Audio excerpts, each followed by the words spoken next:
All right, young people, let's discuss chapters 11 through 13 of No Country for Old Men, the portion that we read today. A lot of this section has to deal with Bell, sort of reflecting on his time as a sheriff and his decision to retire. He starts off by talking about the old people of his town and his county, and he talks about these old people that he talks to. He says, "These old people I talk to, if you could have told them that there would be people on the streets of our Texas towns with green hair and bones in their noses, speaking a language they couldn't even understand, well, they just flat out wouldn't have believed you. But what if you'd have told them it was their own grandchildren? Part of it was I always thought I could at least some way put things right, and I guess I just don't feel that way no more. I don't know what I do feel like. I feel like them old people I was talking about, which ain't going to get better neither." Now, there's a lot of things coming around here that he's talking about. Part of this is he's talking about children, people in the Texas town with green hair and bones in their noses. He's talking about people who dye their hair and have nose piercings, basically. But you can see that, like, based on the language he uses here and here, that he's very disconnected from these people, right? Referring to them as bones in their noses instead of nose piercings is a sign that he's very disconnected from the young people. And he says that the old people feel the same way. But he says, but what if you'd have told them it was their own grandchildren? That sort of changes things a little bit in that it's not just random people, but the people you know and the people you sort of helped raise. So it shows us that this passage reflects Sheriff Bell's view that he's very disconnected from the younger people. He says he tried to put things right, but he doesn't feel that way anymore, and he doesn't know what he feels like. He feels like the old people, and by old people he means these old people, the old people that feel weird about the fact that Texas towns have children, kids, people with dyed hair and pierced noses. And he says that's not going to get any better. So he feels close to the old people of the town, but very separated from the young people of the town. The section goes on, and he talks later about a prosecutor about Shigur, who he says he feels like was a ghost. He says Shigur, if Shigur was a ghost, that'd be better. You wouldn't have to worry about it. And he said, I said that was right, but I've thought about it since, and I think the answer to his question is that when you encounter certain things in the world, the evidence for certain things, you realize that you've come up upon something that you may very well not be equal to. And I think that is one of them things. Loretta, his wife, did say one thing. She said something to the effect that it wasn't my fault, and I said it was. And I had thought about that too. I told her that if you got a bad enough dog in your yard, people will stay out of it, and they didn't. So there's a few things going on here. One is that Bell is sort of talking about the whole case, the case as a whole. And he's saying there's things that you encounter. The question is that when you encounter certain things in this world, you realize that you have come upon something that you may very well not be equal to. He's reflecting here about Shigur, right? And he's saying that when you encounter something or someone like Shigur, you realize that they are overpowering, that you are not able to be equal to those things. And this is one of those things. Sheriff Bell's looking at the case, and he's sort of talking about the role that fate played in this. And fate, again, remember we talked about this, is a power beyond our control. And part of his decision to retire is that he started to come across things that he is not equal to, that are beyond his control.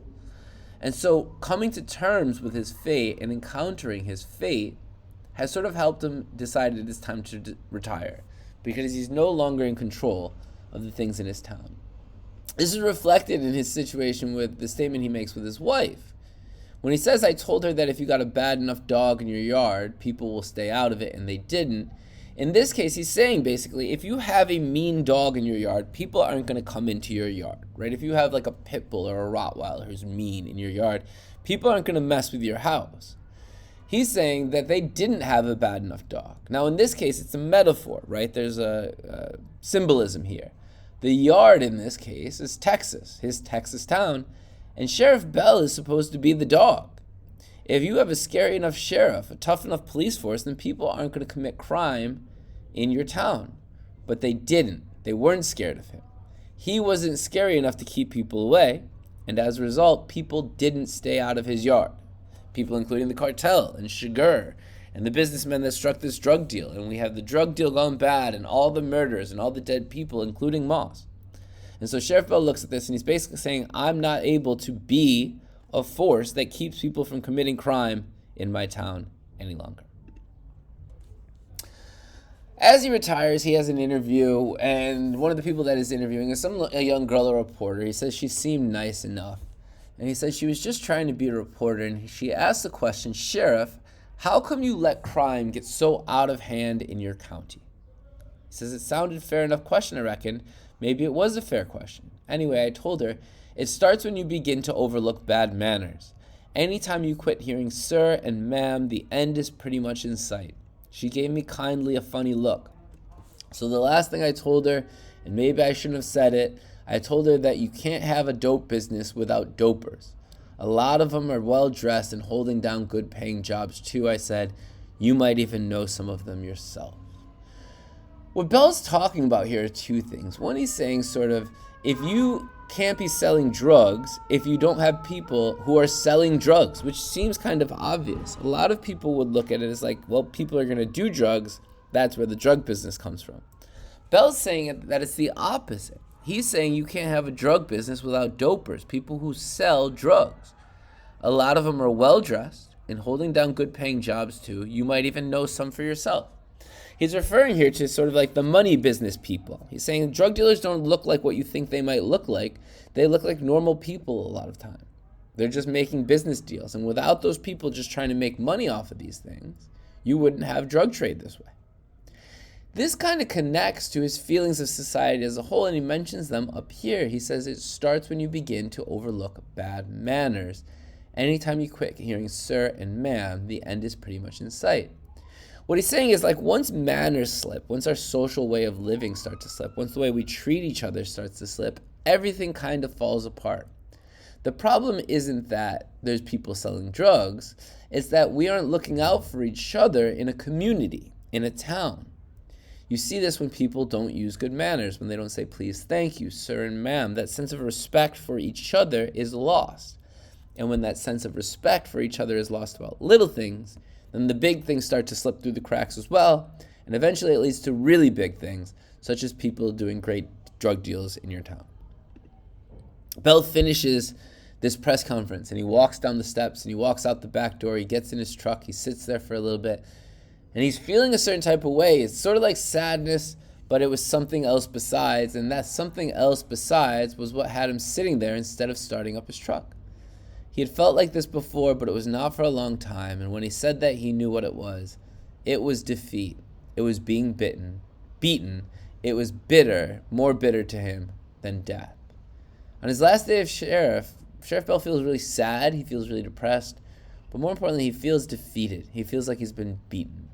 Remember, he wanted to become a sheriff to try to right the wrongs of his time in the military, where he abandoned his fellow soldiers. He wanted to protect the people of Terrell County, but he was unable to do so. And being unable to do so left him feeling defeated. The fact that Shiger was able to kill people, the fact that he wasn't able to protect Moss, the fact that this drug deal sort of just kept running through the county without him able to do anything about it, he feels defeated by that, and that impacts his mood. It tells us that he really wanted to protect the people of his county, but he wasn't able to. And he feels bad about that. He feels guilty about that. The novel ends with a reflection where Bell is talking about a stone water trough. In your notes it mentions that a stone water trough is like a big container that would hold water made out of stone. It would be used a long time ago. He says that county had not seen a time of peace. His county had not seen a time of peace, much of any length of it that he knew. He read a little of the history of it since, and he wasn't sure they had ever had peace. So for the entire history of this county, there had been nothing but war and pain and suffering. But a man had sat down with a hammer and a chisel, and he carved out a stone water trough that would last 10,000 years. In spite of all this violence, he still makes this. And he asked himself, why was that? What was it that he had faith in? It wasn't that nothing would change, which is what you might think. I suppose he had to know better than that. I thought about it a good deal. What we have here is we have Sheriff Bell thinking a lot about this man that made this stone water trough. This stone water trough was built to last for 10,000 years, for a long time. And even though the man who made it had never seen a moment of peace, all he had seen was war and death and destruction, he still made something that would last a very long time. And Bell sees this guy who made the stone water trough as having faith in the future, or a reason to have hope have a reason to have belief in the future, even though that reason would be really limited based on the violence and the actions of the present. It doesn't really reflect Sheriff Bell's current future or view on the future, because he has a really hard time understanding this man and seeing things from his perspective. If the guy that chisels the stone water trough had faith in the future, Sheriff Bell can't see what he had that faith in, because he has very little faith in the future based on the events of this story. It has left him feeling like the future was sort of doomed and there wasn't much hope to build something for 10,000 years from now. The book ends with Sheriff Bell describing dreams he had. One dream, he was given some money and he lost it. It's not as important, but you could see it in a way, sort of. But more importantly is the second dream he has that involves his father. He and his father, who had been dead for 20 years and was actually younger than he was in this moment, are in older times, and they're on horseback, and they're going through the mountains in the night. They're going through a pass in the mountains, which is like a space in between two mountains where you could go through. It's cold, there's snow on the ground, and his father rides past Sheriff Bell, and he just keeps going. He doesn't say anything. He just rides past.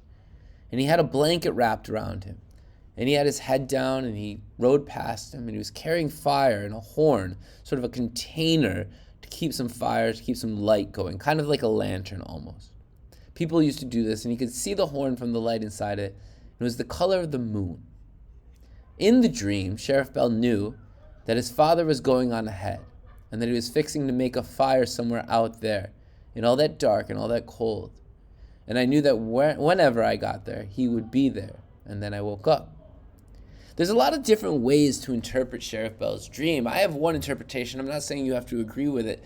But when I look at his father going through a pass in the mountains, he's sort of going through a passageway from one spot to another. It's sort of like a gateway almost to another place. And his father's going there carrying a fire, carrying some hope, carrying some light, carrying some life maybe. He's carrying something of value from one side of the mountains to the other. Now we know Sheriff Bell's father is dead. And so the way I look at it is that Sheriff Bell's father is sort of passing through into that afterlife, going into that other side of the mountain, into that dark, into that cold of the unknown afterlife. In the dream, he's going on ahead to sort of stake a claim there, post up there for a bit. Sheriff Bell knows he's going there, but Sheriff Bell is also not ready to follow him to the other side yet. He knows that whenever he does get to the other side, in my interpretation, whenever he does pass away and go to the afterlife, that his father will be there for him. And then he wakes up. I think this sort of shows us that Sheriff Bell wasn't really quite ready to face his fate yet. He wasn't ready to go to that other world yet. That he still had some business in his current world, but he wasn't ready to face it yet. There's a few details in the book that lead me to feel this way. One is we have these two really important moments where Sheriff Bell has a fated moment where he probably should die. One is when he is in the military, in the war, and he's fighting the Germans, and all the people in his infantry die, and he cuts and runs. We talked about this last chapter. He leaves them behind. And he tells Uncle Ellis that it was probably his time to go. He should have faced his fate. He should have faced his consequences, and he didn't. He wasn't ready to face his fate yet and go to that other side yet, into the dark and the cold. And so he kept living. The second is with Shigur, right? When he faces Shigur in the parking lot, and he considers the possibility that he would confront him, try to arrest him the way he should as a sheriff. How he talked about being a sheriff was to make up for that, and that was his moment to make up for the guilt he felt from the army. And he chooses not to do it. It's another example of Sheriff Bell not quite being ready to face his fate yet. And what this tells us, I think, is that Sheriff Bell's not ready to pass on. He's still on earth. He's still clinging to his life. He's going to live longer, but he's also going to live with that sense of guilt and that sense of being defeated that he's faced. His attempt to sort of pass on is not there yet, but it'll come eventually, and his father is there waiting for him.